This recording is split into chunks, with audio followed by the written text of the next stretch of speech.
ನಮಸ್ತೆ, ನಾನು ಮೇರಿ ಶೈಲಜಾ ಅಂತೇಳಿ ಯಶವಂತಪುರ ACP.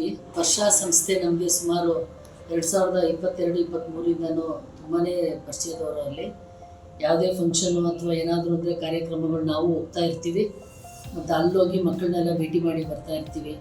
ಅಲ್ಲಿರೋ ಸಿಬ್ಬಂದಿಗಳೆಲ್ಲ ತುಂಬ ಮಕ್ಕಳನ್ನ ತುಂಬ ಚೆನ್ನಾಗಿ ನೋಡ್ಕೊಂಡು ಹೋಗ್ತಾ ಇದ್ದಾರೆ. ಸಂಸ್ಥೆನ ತುಂಬ ನೀಟಾಗಿ ಮೇಂಟೈನ್ ಮಾಡ್ಕೊಂಡು ಹೋಗ್ತಾ ಇದ್ದಾರೆ. ಅದು ಹೇಳೋದಕ್ಕೇ ತುಂಬ ಖುಷಿಯಾಗುತ್ತೆ. ಇಷ್ಟು ವರ್ಷ ಇವರು ಇಷ್ಟು ಒಳ್ಳೆ ರೀತಿಯಲ್ಲಿ ಕೆಲಸ ಮಾಡ್ಕೊಂಡು ಬರ್ತಾ ಇರೋದಕ್ಕೆ ಅಲ್ಲಿರೋ ಮಕ್ಕಳಿರ್ಬೋದು ಅಥವಾ ಅಲ್ಲಿರೋ ಸ್ಟಾಫ್ ಇರ್ಬೋದು ಎಲ್ಲರಿಗೂ ದೇವರು ಆಯುಸ್ಸು ಆರೋಗ್ಯ ಕೊಡಲಿ ಅವರಿಗೆ ಅಂತ ಬೇಡ್ಕೊಳ್ತೀನಿ. ಸೊ ಹ್ಯಾಪಿ ಸ್ಪರ್ಶ. ನಮಸ್ಕಾರ, ನನ್ನ ಹೆಸರು ಪರಶುರಾಮ್. ನಾನು ಫಸ್ಟ್ ಸ್ಪರ್ಶ ಸ್ಕೂಲಲ್ಲಿ ಓದುತ್ತಿದ್ದೆ. ಇವಾಗ ದೊಡ್ಡ ಸ್ಕೂಲ್ಗೆ ಹೋಗ್ತಿದ್ದೀನಿ. ನಾನು 8ನೇ ಕ್ಲಾಸ್ ಓದುತ್ತಿದ್ದೀನಿ. ನನಗೆ ಈ ಥರ ನಿಂತ್ಕೊಂಡು ಮಾತಾಡೋಕ್ಕೆ ಭಯ ಬರ್ತಿತ್ತು. ನನಗೆ ಹಕ್ಕಿನ ಅಂಗಳ ಅಂತ ಒಂದು ಗುಂಪು ಮಾಡಿದ್ದಾರೆ. ಇವಾಗ ಮಿಸ್ ಅವರೆಲ್ಲ ಮಾತಾಡೋದು ನೋಡಿ ನನಗೂ ಮಾತಾಡಬೇಕಂತ ಆಸೆ ಬಂತು. ಈಗ ಯಾವುದೇ ಭಯ ಇರಲಾರ್ದೆ ಮಾತಾಡ್ತೀನಿ. ಸ್ಪರ್ಶ ಸ್ಕೂಲ್ ಸ್ಟಾರ್ಟ್ ಆಗಿ 20 ವರ್ಷ ಆಯಿತು. ಹಾಗೆ ಇನ್ನೂ ಮಕ್ಕಳಿಗೆ ಅನುಕೂಲ ಮಾಡಲಿ ಅಂತ ಕೇಳ್ಕೊಳ್ತಿದ್ದೇನೆ. ಹ್ಯಾಪಿ ಸ್ಪರ್ಶ. ನನಗೆ ಸುಮಾರು 5 ವರ್ಷದಿಂದ ಸ್ಪರ್ಶ ಟ್ರಸ್ಟ್ ಗೊತ್ತು. ಒಳ್ಳೆ ಕೆಲಸ ಮಾಡ್ತಿದ್ದಾರೆ. ಇವನ್ ಮಕ್ಕಳಿಗೆ ಟೀಚಿಂಗ್ ಆಗಲಿ ಅಥವಾ ಅಂಗನವಾಡಿಗೆ ಮಕ್ಕಳಿಗೆ ಹೆಲ್ಪಿಂಗ್ ಆಗಲಿ ಆ್ಯಂಡ್ ಅದರ್ ಎಕ್ಸ್ಟ್ರಾ ಆಕ್ಟಿವಿಟಿ ಆಗಲಿ ಎಲ್ಲನೂ ಚೆನ್ನಾಗಿ ಮಾಡ್ತಾ ಇದ್ದಾರೆ.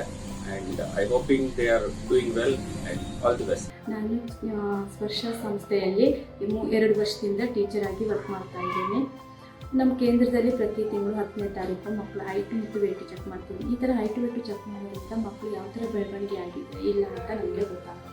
ಈಗ ಪ್ರತಿಯೊಂದು ಮಗುನ ಹೆಲ್ತ್ ಚೆಕಪ್ ಮಾಡಿಸ್ತೀವಿ. ಹೆಲ್ತ್ ಚೆಕಪ್ ಮಾಡಾದ್ಮೇಲೆ ಡಾಕ್ಟ್ರು ಮಕ್ಕಳಿಗೆ ಜ್ವರ, ನೆಗಡಿ, ಕೆಮ್ಮು ಆ ಥರ ಏನಾದರೂ ಇದ್ದರೆ ಅವರಿಗೆ ಸಿರಪ್ಪನ್ನು ಸಜೆಸ್ಟ್ ಮಾಡ್ತಾರೆ. ಅದಾದಮೇಲೆ ಕಡಿಮೆ ತೂಕ ಇರೋ ಮಕ್ಕಳಿಗೆ ನಾವು ನಮ್ಮ ಕೇಂದ್ರದಲ್ಲಿ ಅನಾಜ್ ಮಿಶ್ರಣ ಪೌಡರ್ ಅಂತ ಮಾಡಿ ಹಾಲಲ್ಲಿ ಹಾಕಿ ಕೊಡ್ತೀವಿ. ಅದೇ ರೀತಿ ವಾರದಲ್ಲಿ 2 ದಿನ ಮೊಟ್ಟೆ, ಬಾಳೆಹಣ್ಣು, ಬರ್ಫಿ, ಕಡಲೆಕಾಳು, ಕಡಲೆಪಪ್ಪು ಇವನ್ನೆಲ್ಲ ನಾವು ಕೊಡ್ತಾ ಇರ್ತೀವಿ ಮಕ್ಕಳಿಗೆ. ಅದಾದಮೇಲೆ ನಾವು ಪ್ರತಿ 6 ತಿಂಗಳಿಗೊಂದ್ಸಾರಿ ಮಕ್ಕಳ HB ಟೆಸ್ಟ್ ಮಾಡಿಸ್ತೀವಿ. HB ಟೆಸ್ಟ್ ಮಾಡಿಸೋದ್ರಿಂದ ಮಕ್ಕಳಲ್ಲಿ ರಕ್ತದ ಕಣಗಳು ಎಷ್ಟಿದೆ ಅಂತ ನಮಗೆ ಗೊತ್ತಾಗುತ್ತೆ. ಇವಾಗ ಹೆಣ್ಮಕ್ಳಿಗಾದರೆ ಇದು ಋತುಚಕ್ರಕ್ಕೆ ಸಮಸ್ಯೆ ಪ್ರಾಬ್ಲಮ್ ಇರೋದ್ರಿಂದ ಇವಾಗಲೇ ನಾವು ಅದನ್ನು ತಡೆಗಟ್ಬೋದು ಅನ್ನೋ ಕಾರಣದಿಂದ HB ಟೆಸ್ಟನ್ನು ಮಾಡಿಸ್ತಾ ಇದ್ದೀವಿ. ಅದಾದಮೇಲೆ 6 ತಿಂಗಳಿಗೊಂದ್ಸಾರಿ ಮಕ್ಕಳಿಗೆ ವಿಟಮಿನ್ A ಸಿರಪ್ಪು ಮತ್ತು ಜಂತುಹುಳದ ಟ್ಯಾಬ್ಲೆಟ್ಗಳನ್ನು ಸಹ ನಾವು ಕೊಡ್ತಾ ಇದ್ದೀವಿ. ಅದಾದಮೇಲೆ ಮಕ್ಕಳ ವಯಸ್ಸಿಗೆ ತಕ್ಕನಾದ ಚುಚ್ಚುಮದ್ದುಗಳನ್ನ ಹಾಕಿಸ್ತಾ ಇದ್ದೀವಿ. ಈ ಥರ ಎಲ್ಲ ಸವಲತ್ತುಗಳನ್ನು ನೀಡಿರುವಂಥ ಸ್ಪರ್ಶ ಸಂಸ್ಥೆಗೆ ಕೋಟಿ ವಂದನೆಗಳನ್ನ ಹೇಳ್ತಾರೆ.